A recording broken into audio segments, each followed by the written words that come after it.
पहले जनाब अपना वो था कि तौहीन हुकूमत एक गद्दारी है, फिर पता चला जी तौहीन इलेक्शन कमीशन भी गद्दारी है, फिर तौहीन जो जनरल साहबान है वो भी गद्दारी है, फिर जी तौहीन फलाना भी जो है वो गद्दारी है।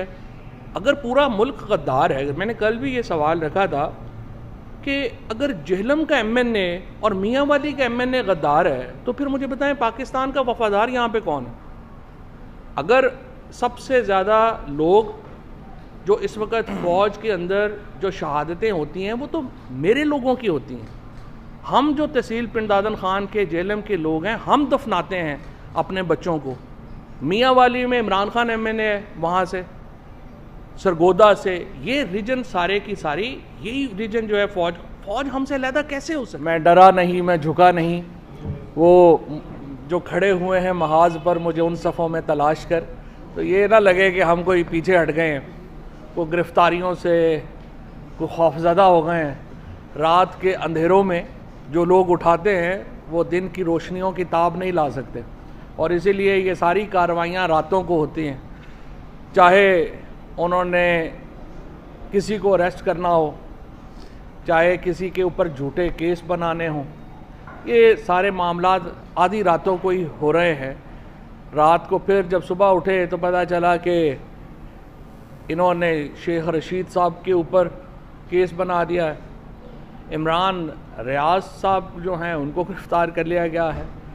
और खैबर पख्तूनख्वा में जहाँ पे इस वक्त लहू लहू है, इस वक्त तमाम जो पाकिस्तान है और ख़ुसूसन खैबर पख्तूनख्वा है जिस दुख और करब से गुज़र रहा है, उसके ज़ख्मों के ऊपर मरहम रखने के बजाय खैबर पख्तूनख्वा की बेटी शंदाना गुलजार के ऊपर गद्दारी का मुकदमा कर दिया गया।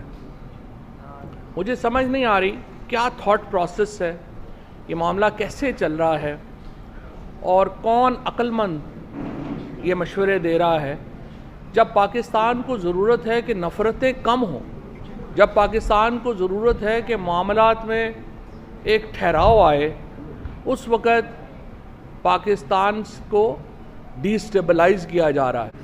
लेकिन देखें जो झगड़ा क्या है, ये नहीं हो सकता कि हम कहें कि जो फैसले हैं पाकिस्तान में वो पाकिस्तान के अवाम नहीं करेंगे, वो फैसले जो हैं वो हम दूसरे लोग करेंगे। फैसलों का हक उन्हें पाकिस्तान के अवाम को देना पड़ेगा। ये एक सिर्फ एक बुनियादी नुक्ता है, इसके अलावा कोई प्रॉब्लम नहीं है। हम इसके ऊपर कंप्रोमाइज़ करने को तैयार नहीं हो सकते, कोई भी जमहूरी मुल्क तैयार नहीं हो सकता। ये तो हम अपने आइन पे ही कंप्रोमाइज़ कर देंगे ना अगर हम ये करेंगे। आइन के मुताबिक हम ताल्लुकात बनाना चाहते हैं, हम ताल्लुकात में अगर कोई जो गलतियां हैं, कोताहियां हैं, वो हम दूर भी करने को तैयार हैं।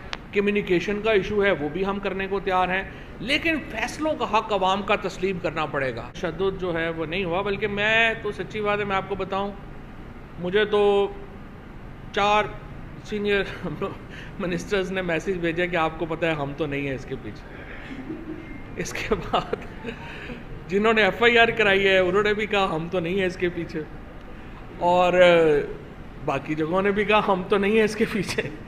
अब देखना पड़ेगा, पता चल जाएगा कौन है किसके पीछे, पता कर लेंगे। इनिशिएटिव तो उन्होंने लेना है। हम तो कह रहे हैं, देखें सिंपल, हमारा बड़ा मुतालबा ही नहीं, हम तो कह रहे हैं आइन पे इम्प्लीमेंट करें। सबसे पहले तो यह है कि 90 दिनों के अंदर इलेक्शंस पंजाब में और खैबर पख्तूनख्वा में कराएं। और ये जो आपने एक डमी KP और पंजाब में ये जो गवर्नमेंट्स बन गई हैं, ये देखिए पाकिस्तान के जो हालात हैं, पाकिस्तान के जो मामलात हैं वो इतने ज़्यादा कॉम्प्लेक्स हैं कि ये लोग जो जिनको वज़ीर बना दिया है, ये तो नहीं पंजाब और KP चला सकते। मतलब आप मुझे बताएं ना कि ये कोई सिटी 42 तो नहीं है ना पंजाब। ये इसको चलाने के लिए आपको एक बंदा चाहिए जिसके को जो वोट लेके आया हो, जिसके पीछे 12 करोड़ लोग जो हैं वो खड़े हों। पंजाब अकेला जो है वो आधे यूरोप से, मेरा ख्याल 85% यूरोप से बड़ा होगा। तो आप उसको कह रहे हैं कि नहीं जी इसको ये सिटी ये 42 की तरह ही चला लो। ये 42 नहीं है भाई, ये पाकिस्तान है। इलेक्शन कमीशन को बेचारे को तो पता ही नहीं है क्या। बहरहाल वो कहता है उसे भी नहीं पता, दूसरे कहते हैं उसे भी नहीं पता, लेकिन मैंने कहा चले छोड़े, जिसको भी पता है पता चल ही जाएगा। 3 महीने के बाद बड़ा सिंपल है, 3 महीने के बाद यह है कि वो कॉन्स्टिट्यूशनली हुकूमतें ख़त्म हो जाएंगी। पाकिस्तान कॉन्स्टिट्यूशन के अंडर नहीं रहेगा। अगर आप 3 महीने के अंदर इलेक्शन नहीं करवाते, 3 महीने के बाद it will be a martial law in KP and Punjab. इसके अलावा और कुछ नहीं। मैं आपको बताऊं, जो सबसे ज़्यादा जुडिशरी अपने आप को आई वुड से कि जहाँ पे जुडिशरी एतमाद खोती है वो वहाँ पे होता है जहाँ पे वो फैसला देते हैं और वो इम्प्लीमेंट नहीं होता। आप देखिए, जब ये फैसला आया लोकल गवर्नमेंट का और उन्होंने कहा कि आप कल ही इलेक्शन करवाएं, उसके बाद जुडिशरी अपना फैसले इम्प्लीमेंट नहीं करा सकी। लाहौर में मुझे जज साहब ने कहा कि आप उनको मेरे सामने पेश करें। 4 दफ़ा जज ने हाई कोर्ट के जज ने कहा कि जो है उसके सामने पेश किया जाए।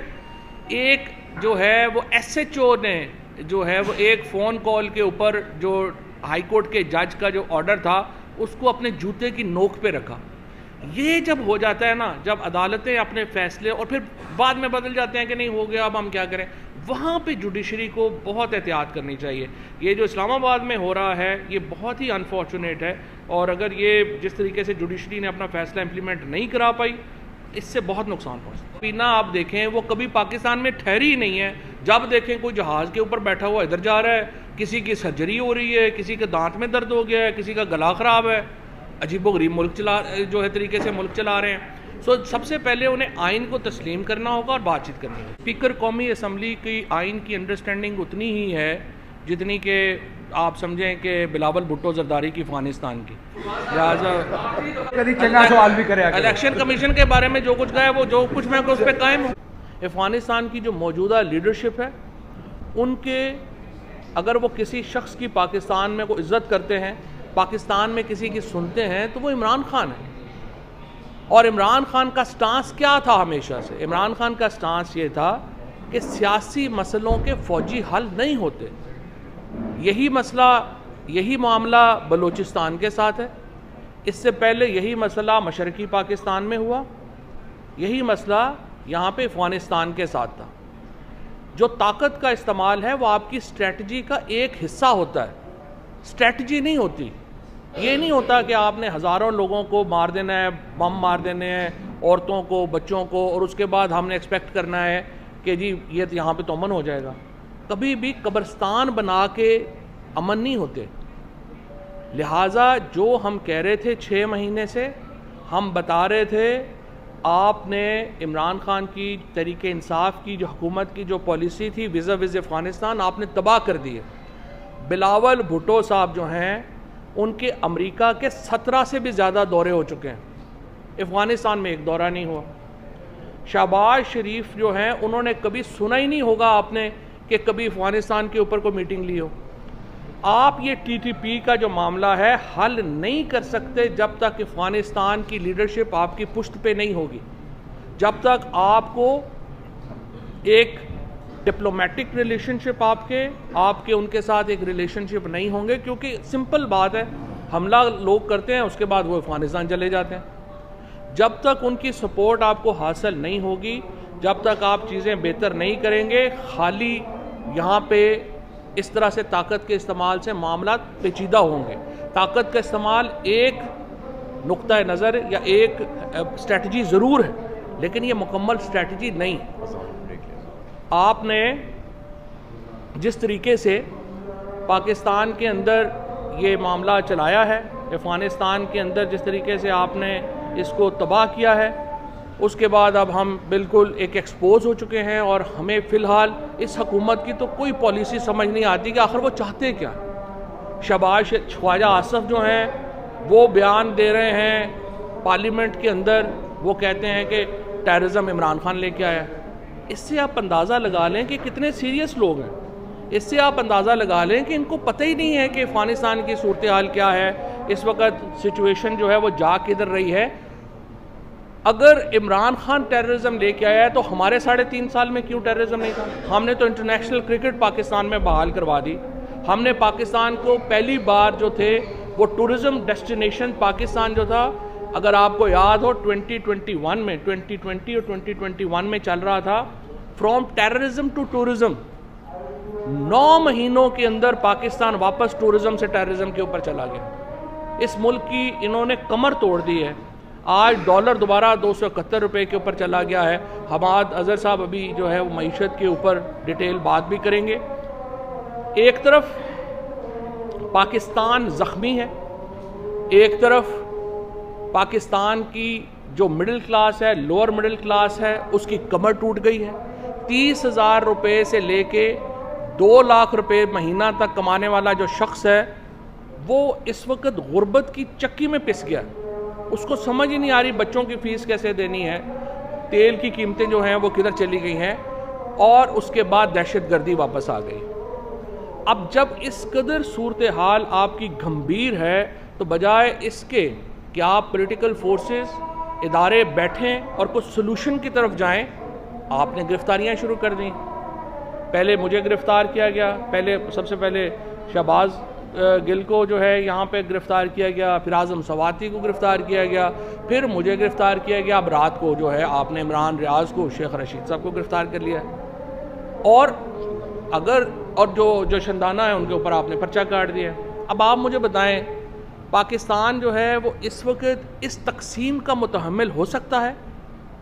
हरगिज़। इस चीज़ से तो जो आपकी एक नए ऑफेंसेस जो हैं वो क्रिएट किए जा रहे हैं।